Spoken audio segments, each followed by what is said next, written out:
자, 오늘 함께 볼 말씀은 시편 1편 1절에서 6절 말씀입니다. 시편 1편 1절에서 6절 말씀, 제가 한 절, 여러분이 한 절 교독하시고 마지막 6절의 말씀은 함께 한 목소리로 합독하도록 하겠습니다. 자, 제가 먼저 읽겠습니다. 복 있는 사람은 악인의 꾀를 따르지 아니하며 죄인의 길에 서지 아니하며 오만한 자의 자리에 앉지 아니하며 오로지 주님의 율법을 즐거워하며 밤낮으로 율법을 묵상하는 사람이다. 그는 시냇가에 심은 나무가 철 따라 열매를 맺으며 그 잎이 시들지 아니함 같으니 하는 일마다 잘 될 것이다. 그러나 악인은 그렇지 않으니 한낮 바람에 흩날리는 쭉정이와 같다. 그러므로 악인은 심판받을 때 몸을 가누지 못하며 죄인은 의인의 모임에 참여하지 못한다. 함께 읽겠습니다. 그렇다. 의인의 길은 주님께서 인정하시지만 악인의 길은 망할 것이다. 아멘. 오늘 이 말씀으로 흔들릴 수 없는 삶의 복이라는 주제로 우리 하나님께서 주시는 은혜를 함께 나누도록 하겠습니다. 제가 요즘에 그 삼체라는 책을 읽고 있어요. 뭐 아시는 분들은 아실 텐데 중국 작가가 쓴 그 SF 소설입니다. 흥미로운 뭐 이게 좀 물리 지식도 들어가 있고요. 그래서 그런 것들이 요소 되게 잘 섞여 있어서 좀 흥미롭게 좀 요즘 읽어가고 있습니다. 제가 좀 어렸을 때 그런 거 추리 소설, 뭐 FS 소설, 그다음에 뭐 남자들은 무협지 뭐 이런 거 좋아했잖아요. 제가 그런 것들을 좋아했었기도 해서 오랜만에 뭔가 이렇게 상상력을 자극하는 이 소설을 뭐 좀 재미있게 읽고 있어요. 근데 읽으면서 뭐 생각 드는 거는 이거는 뭐 두고 옆에 두고 여러 번 뭐 한 5번 뭐 4-5번 이렇게 읽을 책은 뭐 아니다라는 생각을 하게 되는 것 같습니다. 왜냐하면 뭐 이 책을 읽을 때 지적인 자극은 받아요. 지적인 호기심을 채워주는 것들이 있어요. 그런데 이 지적인 호기심이라는 것이요, 2번, 3번 읽으면 대부분은 채워지잖아요. 그래서 뭐 2번, 4번, 5번 이렇게 옆에 두고 읽을 책은 아니다라는 생각을 좀 해보게 됩니다. 뭐 물론 이 고전이 있죠. 고전과 같은 책이 있어서 뭐 옆에 두고서 뭐 10번씩 읽을 만한 책들이 분명히 있지만 뭐 이 책은 그런 정도는 아니다라는 생각이 들어요. 그런 면에서 좀 참 드는 생각은 이번 주에 이게 성경은 참 다르다라는 생각을 해보게 되었습니다. 오늘 제가 읽은 이 시편 1편 여러분 한 몇 번 정도, 여러분의 지금 나이대에 몇 번 정도 읽어보신 것 같으세요? 시편 1편만 생각해 보면 뭐 들은 것까지 다 포함하면 여기 수천 번이 나왔어요. 저는 한 100번 정도 생각했는데 저는 한 100번 정도는 본 것 같아요. 100번 정도 100번 안에 보고 들은 게 다 포함된 것 같아요, 진짜. 그런데 그럼에도 불구하고 참 읽을 때마다 이렇게 다르다, 들을 때마다 다르다는 생각을 해요. 깨닫게 되는 것도, 생각하게 되는 것도 왜 이렇게 읽을 때마다 다른지 모르겠어요. 아마도 저는 그런 생각해봤어요. 하나님이시라는 존재가, 이 책을 쓰신 하나님이라는 존재가 그 깊이와 너비가 이 편지에 그대로 담겨 있기 때문 아닐까라는 생각을 해보았습니다. 제가 그리 많은 책을 읽은 것은 아니죠. 그리고 뭐 내세울 만큼 문학 작품을 굉장히 많이 읽은 것도 아닙니다. 그런데 이 나이가 돼서 접해볼 만큼 책을 접해본 사람으로서 그런 생각이 들었어요. 이 책이라는 것은 저자의 깊이를 넘어설 수는 없다라는 생각이 들었어요. 저자의 깊이를 넘어선 책은 존재하지 않는다라는 생각을 해보았습니다. 뭐 여러분 어떻게 생각하세요? 저자를 넘어서는 책이 나올 수 있을까요? 그렇지가 않은 것 같아요. 책은 그 사람을 넘어설 수 없어요. 그런 면에서 저는 성경은 이 사람이 그 깊이를 아무리 많이 읽는다 해도 깨달을 수 없는 책이라고 생각이 들었습니다. 우리 성경 이 책의 저자가 하나님이시기 때문이죠. 피조물이 어떻게 창조주의 마음을 다 헤아릴 수 있겠습니까? 창조주이신 하나님께서 이 책을 통해서 피조물인 저희에게, 우리에게 알려주시는 것들을 발견하고 그리고 받을 수 있을 뿐이라 생각이 들어요. 그러나 여러분, 그것만으로도 저희가 이 한평생 이 성경이라는 이 한 책의 사람이 되기에 충분하지 않은가, 충분한 이유가 되지 않는가, 그렇게 생각을 해 봅니다. 자, 오늘 이와 같은 마음으로 오늘 우리에게 이 책의 저자이신 하나님께서 시편 이 1편의 말씀으로 우리에게 무엇이라고 말씀해 오시는지 여러분 기대하는 마음으로, 또 기뻐하는 그 마음으로, 열린 마음으로 우리의 말씀을 함께 들었으면 좋겠습니다. 할렐루야. 아멘. 여러분, 오늘 함께 볼 이 시편 1편은요, 시편이 몇 편까지 있죠? 총 몇 편까지 있어요? 시편이 150편 있죠. 150편입니다. 성경 가운데 지금 제일 길어요. 시편 150편까지 있는데 이 150편에 시편 1편이 어떤 역할을 하냐면 머릿말 역할을 해요.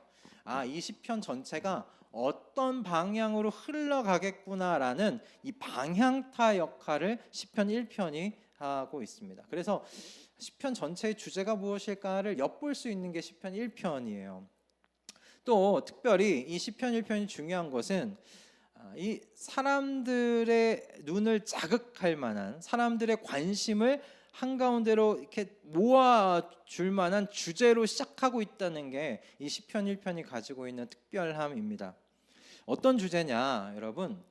복 있는 사람이 어떤 사람이냐, 어떻게 하면 복 있는 사람이 되느냐, 여러분, 이 주제인데 여러분 어떠세요? 좀 자극적이지 않습니까? 관심이 솔깃하지 않으세요? 복 있는 사람이 어떤 사람일까? 어떻게 하면 복 있는 사람이 될까? 여러분 솔깃하지 않으십니까? 복 받는 거 싫어하시는 분들 계세요? 복 받는 것 없지 않을까요? 저는 하나님께서 하나님의 종들을 통해서 시편이라는 책을 만드시면서 지금 읽는 독자들로 하여금 하나님께서 이렇게 부르시는 것 같았어요. 야, 진짜 이 복 받은 사람이 누구인지 궁금하지 않아? 내가 알려줄 테니까 자, 잠깐 일로 와봐. 이렇게 모여봐. 하나님께서 1편을 통해서 그렇게 말씀하시는 것 같다라는 생각을 해보았습니다. 세상에 어떤 사람도 나는 복 없는 삶을 살기로 결단했어 라고 그렇게 결단한 사람 없습니다. 나는 불행하기로, 태어날 때부터 불행하기로 나는 결정됐어, 난 그렇게 불행하게 살 거야 라고 그렇게 결심하는 사람 없습니다. 누구나 복 받는 것에 대한 그런 관심을 다 가지고 있지 않습니까? 복 받는 것에 대한 여러분 관심을 여러분 가지는 것은요, 그 이상한 거 아니에요. 여러분 그거 난 너무 세상적인 거 아니야? 여러분 그렇게 생각하실 필요 없어요. 그게 당연한 겁니다. 그게 우리의 본성입니다. 하나님께서 사람을 창조하시고 제일 먼저 하신 게 뭐예요?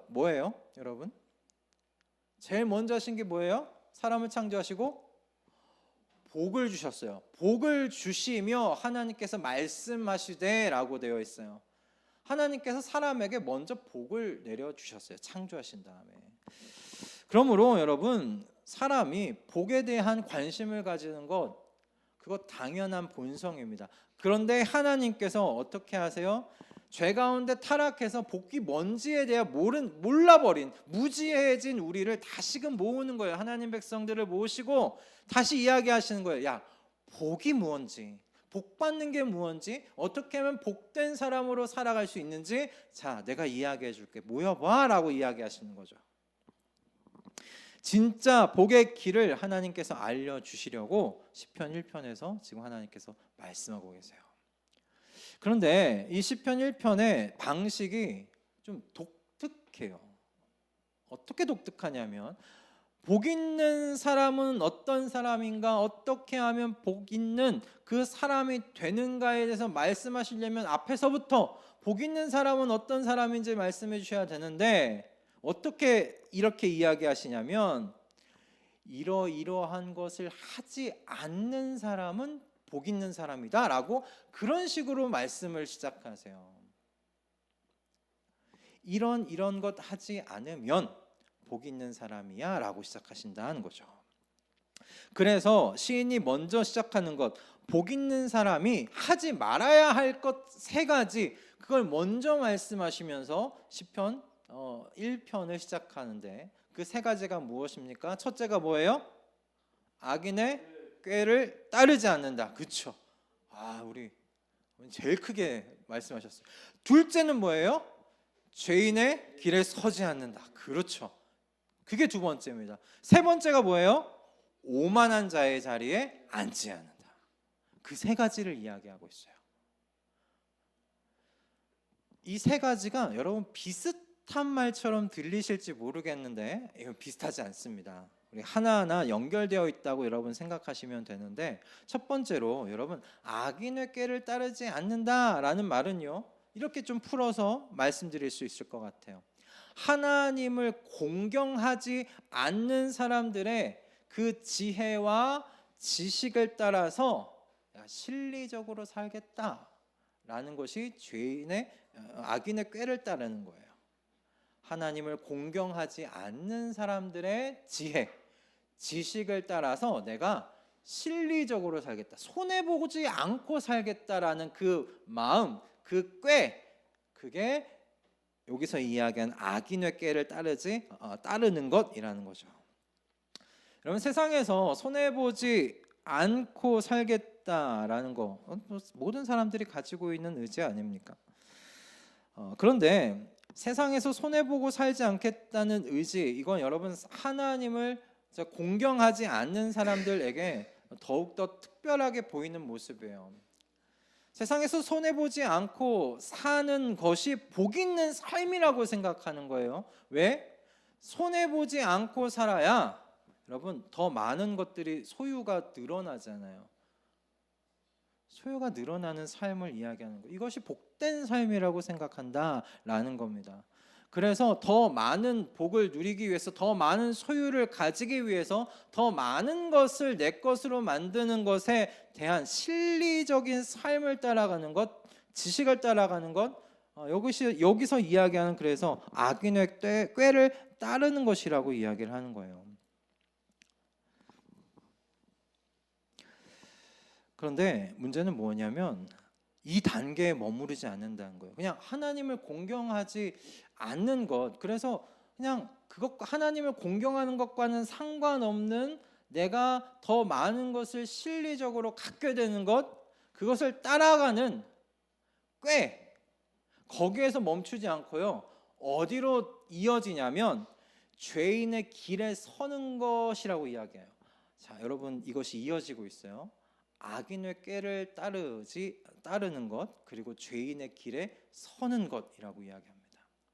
지금 여기서 여러분이 바뀐 게 뭐예요? 악인에서 뭘로 바뀌었어요? 죄인으로 바뀌었어요. 성경에서 악인은 그냥 하나님을 공경하지 않는, 하나님을 모르는 모든 사람을 의미해요. 근데 죄인은 뭐냐면요, 이젠 의도적으로 하나님께 순종하지 않는 사람, 불순종하는 사람들을 의미해요. 의도적으로 하나님의 길에서 반대로 가는 사람들을 의미해요. 뭔가 조금 더 발전했다는 생각이 여러분 드십니까? 죄가 이런 거예요. 그러니까 처음에는 실리적인 것을 택하면서 하나님을 공경하지 않는 사람들의 그런 지혜, 꾀, 이런 걸 따라가요.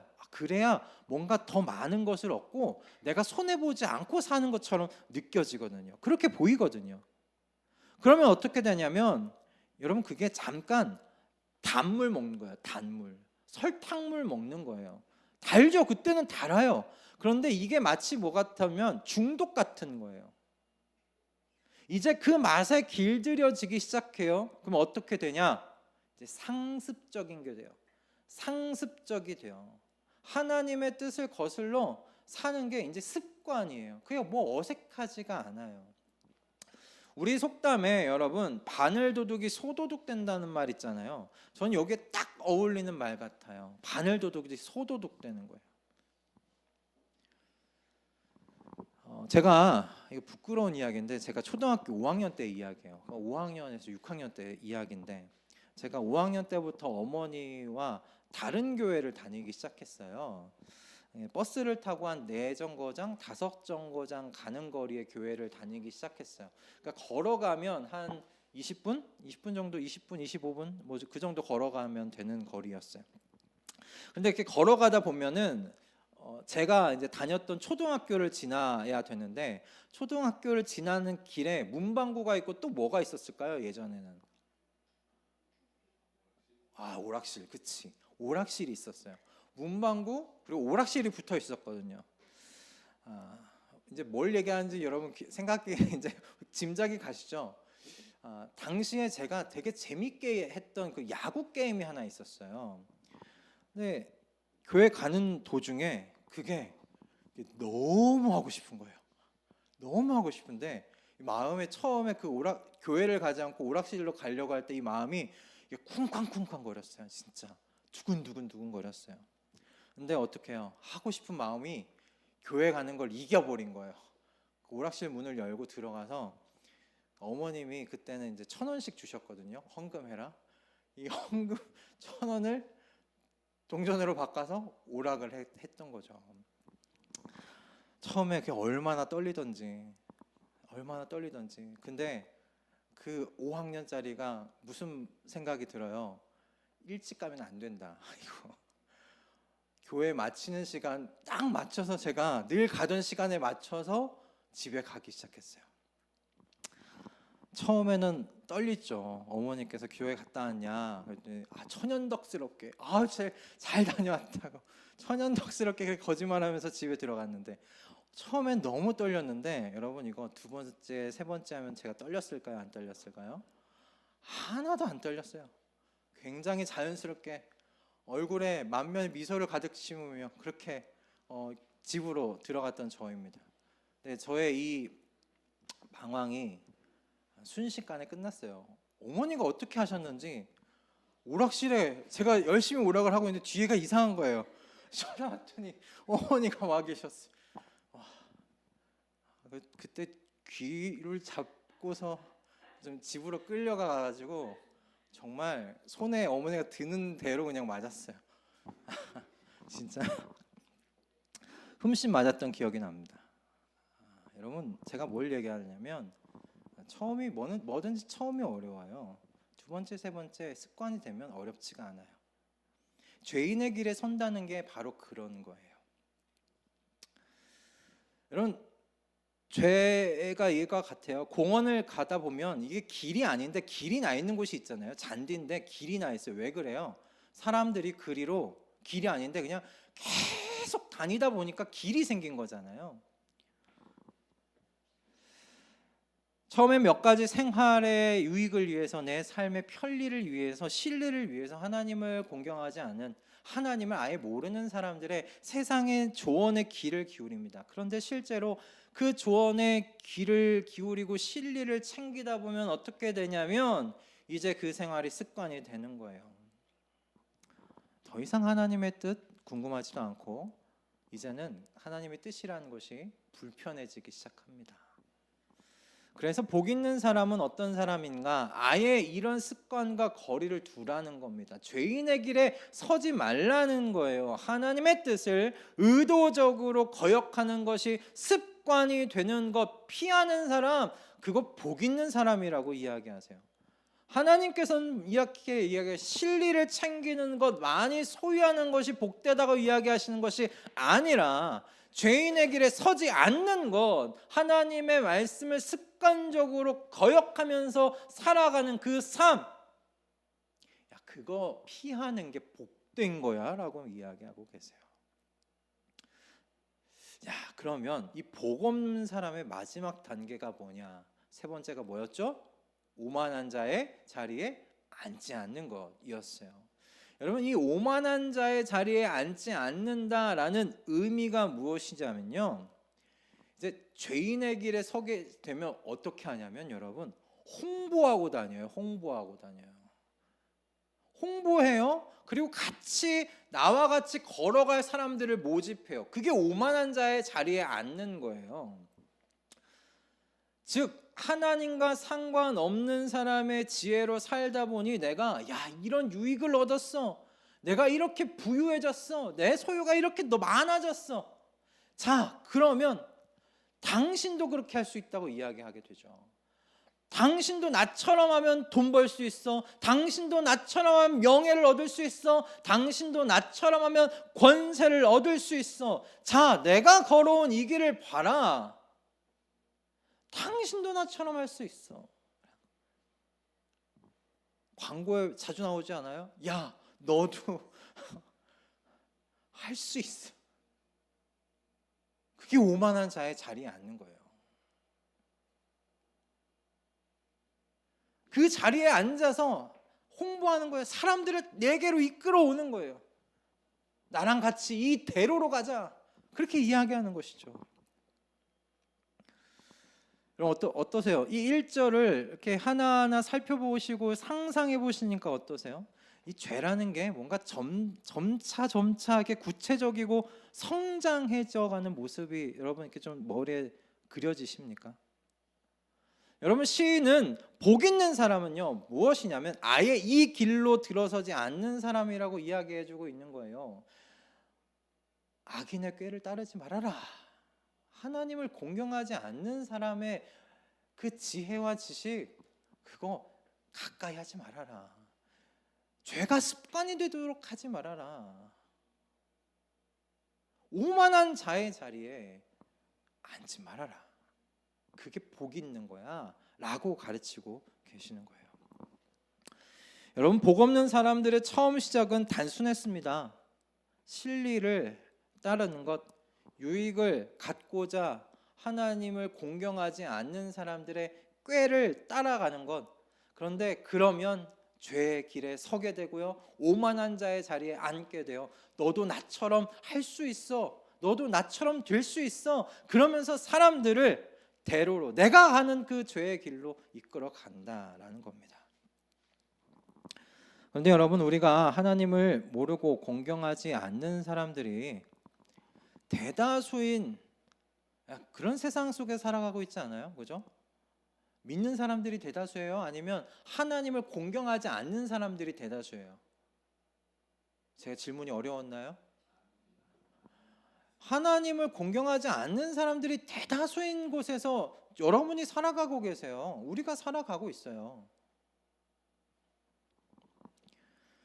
악인의 그런 꾀를 따르고 죄인의 길에 서지 않고 오만한 자의 자리에 함께 앉지 않으며 사는 것, 여러분께서 쉬운 일이 아니에요. 쉬운 일이 아니에요. 어려워요.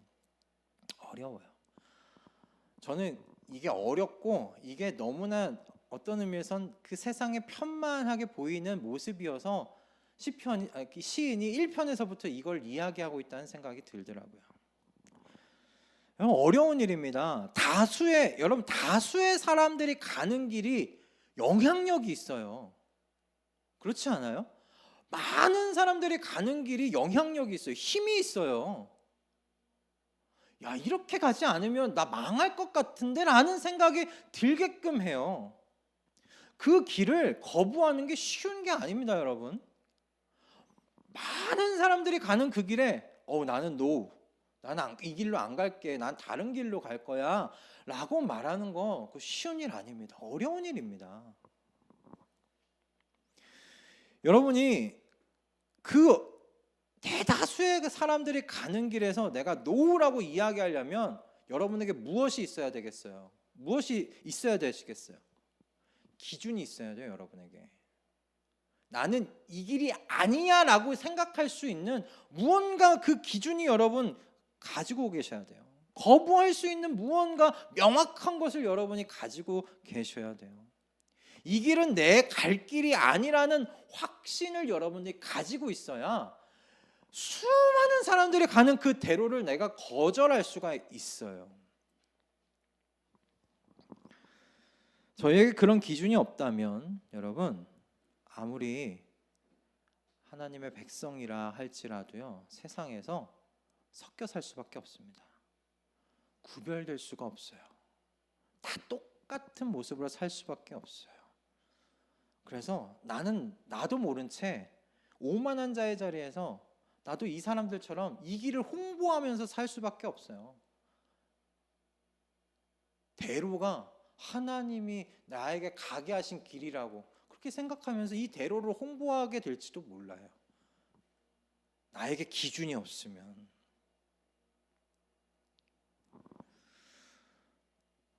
얼마 전에 동기 목사님에게서 제가 정말 충격적인 이야기를 들었어요. 저희 아내도 듣고 깜짝 놀랐거든요. 그 교회의 그 담임 목사님의 그 사모님 이야기예요. 어쩌면 뭐 담임 목사님도 포함되겠죠. 근데 이 담임 목사님이 사시는 동네가 어디냐면 분당인데요. 제가 이번에 알았어요. 야, 분당도 대치동 못지 않구나라는 걸 이번에 알았어요. 야, 분당도 그 정도로 교육열이 대단한가 싶었었어요.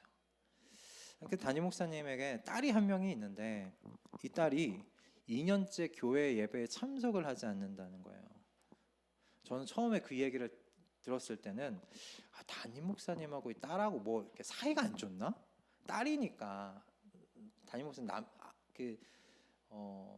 이 아빠와 딸 관계에서 딸 뭐 이해 잠깐 못할 수도 있잖아요. 오늘 아침에 저희 조카들이 집에서 이렇게 있었는데 복장을 보고 제가 뭐라고 잔소리가 나오더라고요.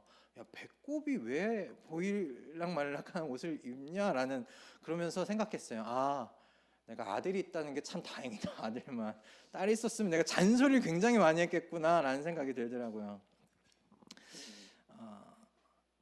그런데 그게 아니더라고요. 그게 아니었어요. 딸하고 아빠하고의 문제가 아니었고 학원을 보내야 돼서 2년째 교회에 참석을 못하고 있었던 거더라고요. 사모님이 그렇게 공부를 시킨다는 거예요. 주일에도 학원을. 이 부분에 대해서 잘못이라고 여기지 않으시는 것 같아서 교회에서도 이 문제 때문에 시험 들었던 가정도 있었다는 이야기를 들었어요. 아마도 저는 이렇게 생각해요. 분당 전체 분위기가 이런 분위기니까 사모님도 이게 뭐가 잘못이야 라고 그렇게 생각하지 않으셨을까 싶어요.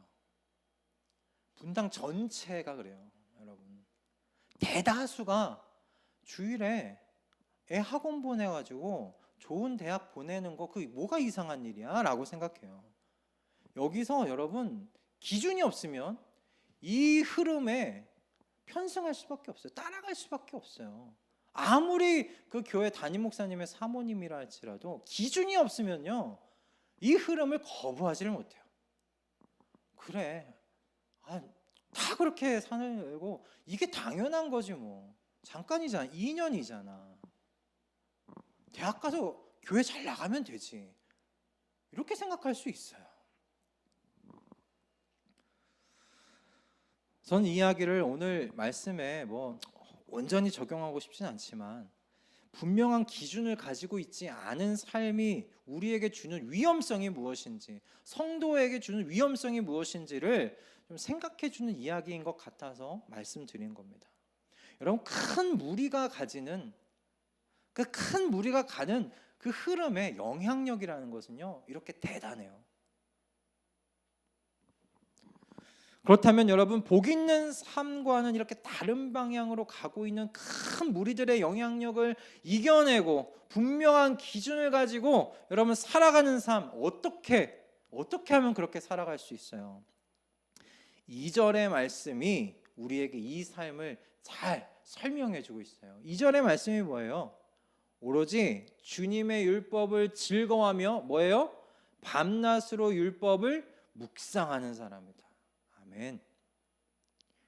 여러분, 이 2절의 말씀이요 이정표와 같은 말씀이에요. 이정표와 같은 말씀. 우리 차 몰고 가다 보면 이정표 보이잖아요, 위에. 요즘에 뭐 내비게이션이 너무 잘 돼 있어서 이정표 안 볼지도 모르겠지만 운전하다 보면 이정표 꼭 보거든요. 볼 수밖에 없어요. 내가 지금 목적지를 향해서 잘 가고 있는가, 여기서 몇 미터 앞에서 내가 우회전해야 되는지, 어느 길로 들어서야 되는지, 그래도 이정표를 보고서 알거든요. 이정표가 없으면 내가 내비게이션을 따라 가더라도 순간 잘못해서 길을 지나칠 때가 있어요. 이정표는 내가 어느 방향으로 어디를 가야 하는지 안내해 주는 역할을 충분히 합니다. 바로 그리고 이 시편 2절 1편의 2절 말씀이 이 복을 향해서 가는 이 이정표 역할을 우리에게 해주는 말씀이에요.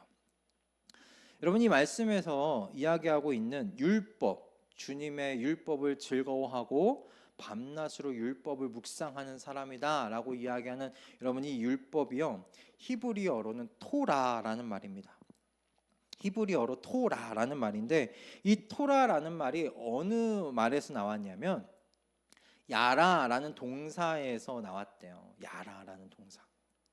근데 이 야라라는 동사의 뜻이 무엇이냐면, 여러분, 손가락으로 가리키다 또는 가르치다라는 그런 뜻을 가지고 있어요. 야라라는 동사가 손가락으로 가리키다, 어떤 방향을 가리키는 거죠. 또는 가르치는 거예요. 상대방이 알게끔 가르치는 거예요. 그런 뜻을 가지고 있어요. 그래서 이 토라라는 이 율법이라는 말씀이 그냥 하나님의 율법 뜻, 하나님의 법 이런 것을 뜻하기보다 조금 더 풍성하게 해석을 해보자면 이런 거예요. 율법은 하나님의 가르침 또는 하나님께서 주시는 인생의 이정표예요. 하나님께서 주시는 인생의 이정표다. 좀 이해가 되십니까? 그래서 하나님의 백성은요, 어떤 사람들이냐면요, 인생에요 이정표를 가지고 있는 사람이에요. 어느 길로 가세요? 여기서는 좌회전이에요. 여기서는 두 번째 길로 빠져야 돼요. 그렇게 하나님의 백성들에게 알려준 이정표와 같은 거예요. 그래서 이 이정표를 가진 사람들은 어떻게 해요? 목적지에 무사히 잘 도착할 수 있어요, 없어요? 있어요. 이정표만 잘 보고 가면요, 내가 가려는 목적지에 잘 도착할 수 있어요. 하나님 백성들이 그런 사람들이라고요. 이 이정표를 가지고 있는 사람들이다라는 말씀입니다. 그래서 시인이요, 이와 같은 하나님의 백성들의 이 삶을, 우리들의 삶을 어디에다 비유했냐면 시냇가에 심겨진 나무라는 이 이미지에 비유했어요. 이 비유를 통해서 하나님의 말씀이 가지는 참 여러 가지 것들을 우리가 묵상하고 생각할 수 있지만, 이 4절의 말씀과 우리가 연결해서 생각해 보면 어떻게 우리가 생각할 수 있느냐, 흔들리지 않는 삶이라는 특징, 이걸 생각해 볼 수 있겠다 싶은 거예요. 4절의 말씀에서 악인들의 모습은 무엇입니까? 악인들의 모습 뭐예요? 바람에 흩날리는 뭐예요? 쭉정이와 같다. 바람에 흩날리는 쭉정이와 같다. 우리 친구들은 쭉정이 모를 것 같은데 쭉정이 뭔지 알아요? 모르죠, 그죠? 쭉정이가 뭐냐면 이 벼를 추수해서 껍질을 까고 이게 키질이라는 걸 하거든요. 키질을 할 때 이렇게 키질을 하는 이유가 뭐냐면 추수한 벼 중에 열매가 작거나 이 껍질 안에 이 열매가 없는 텅 비어 있는 것들이 있어요. 이것들은 이렇게 키질을 하면 바람에 이렇게 날아가 버리고 그 알곡들만 딱 떨어지거든요. 이런 것들은 그래서 바람에 이 쭉정이들은 날아가 버리죠. 그래서 그걸 이 악인들에게 비유한 거예요. 죄인들의 그 길에 따라 사는 사람들은 어떤 사람들인가? 기준이 없다는 거예요. 명확한 기준이 없어요. 바람에 날려서 이리저리 그래서 흩날려가는 쭉정이와 같은 그런 삶을, 가벼운 삶을 살게 된다라는 의미입니다. 내가 조금이라도 이득이 되는 것이라면 언제든지 길을 바꿀 수 있어요.